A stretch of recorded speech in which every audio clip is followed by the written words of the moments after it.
Hoy en día se maneja todo por conveniencia. No damos nada sin recibir algo a cambio y no recibimos nada si no damos algo a cambio. Pero hace más de 2000 años hubo alguien que fue contra la corriente de este mundo. Alguien que, sin esperar nada a cambio, lo dio todo, aun su propia vida, para salvarme a mí, para salvarte a vos, Jesucristo. Esa salvación fue por gracia y es bueno para nosotros cada día recordarlo.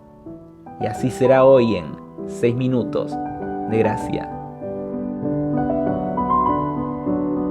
¿Quién es quién? Terminamos preguntando sobre quién era responsable de la gran comisión. A veces es la gran omisión porque tratamos de ver quién lo puede hacer, pero entienda muy bien esto. No puede haber un cuerpo universal sin que haya una cabeza celestial. El Señor Jesús deja la orden de hacer discípulos y se la deja a sus discípulos. Luego, en Pentecostés, desciende el Espíritu Santo a vivir a la vida de cada uno de los cristianos y se forma un cuerpo universal. Y está la cabeza celestial, Cristo es la cabeza de la iglesia. Entonces, ¿seré yo, Señor? Claro que sí. Yo soy responsable de anunciar las virtudes de aquel que nos amó.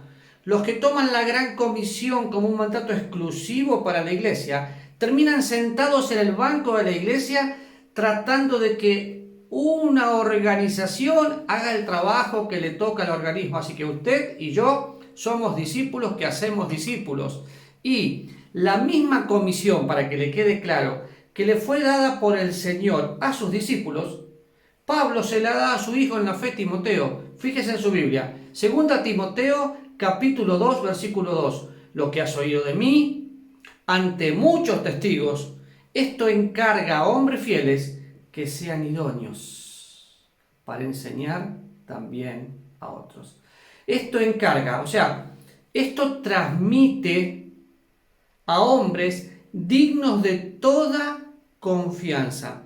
¿Se acuerda que en Timoteo capítulo 1, versículo 12 dice que Dios nos tuvo por dignos de toda confianza y nos colocó en el ministerio? Bueno, nosotros tenemos que ver iglesias que crecen por la reproducción, no por la división. Así que lo que oíste, lo que viste, lo que viviste, lo transmitís a otro. Pero el apóstol Pedro, en 1 Pedro capítulo 2, en esa carta maravillosa, dice: pero vosotros sois linaje escogido, real sacerdocio, nación santa, pueblo adquirido por Dios. ¿Para qué? Para anunciar.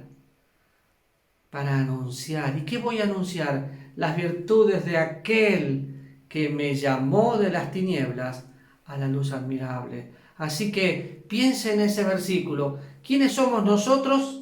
Somos el linaje escogido, somos el real sacerdocio, somos la nación santa, el pueblo que Dios adquirió con su sangre para posesión de Él y para que anunciemos las virtudes. Así que no comunicar el Evangelio es pecado, es hacer que otras personas no conozcan la verdad. Ahora, no es solo comunicar el Evangelio, porque no hago decisiones, hago discípulos, voy haciendo seguidores del Maestro. ¿Se entendió? Ahora piense conmigo, pero vosotros sois linaje escogido.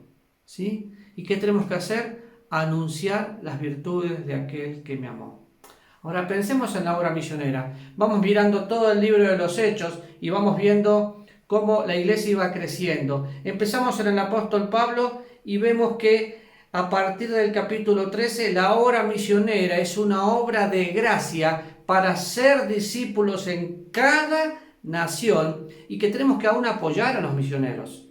De hecho, si usted apoyara a los misioneros, orando, yendo y ofrendando, con un corazón dispuesto, ¿cuántos misioneros habría?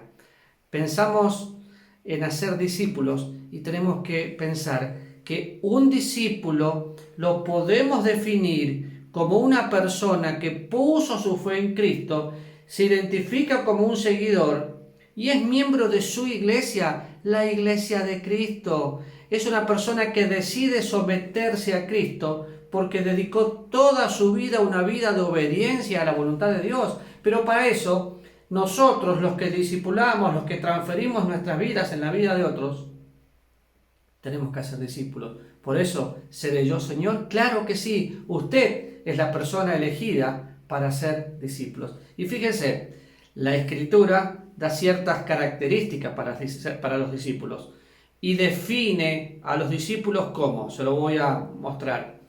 Niéguese a sí mismo, tome su cruz y siga a Cristo. Mateo capítulo 16, versículo 24. Así que la Escritura define a un discípulo como aquel que se niega a sí mismo, toma su cruz y sigue a Cristo. La Escritura define a un discípulo, a un aprendiz, a un matete, a un seguidor, como alguien que sirve a otros. Mateo capítulo 20, entre el 25 y 28, dice que Dios nos dejó un ejemplo y se entregó por nosotros, y que nosotros estamos para seguir ese ejemplo, para servir.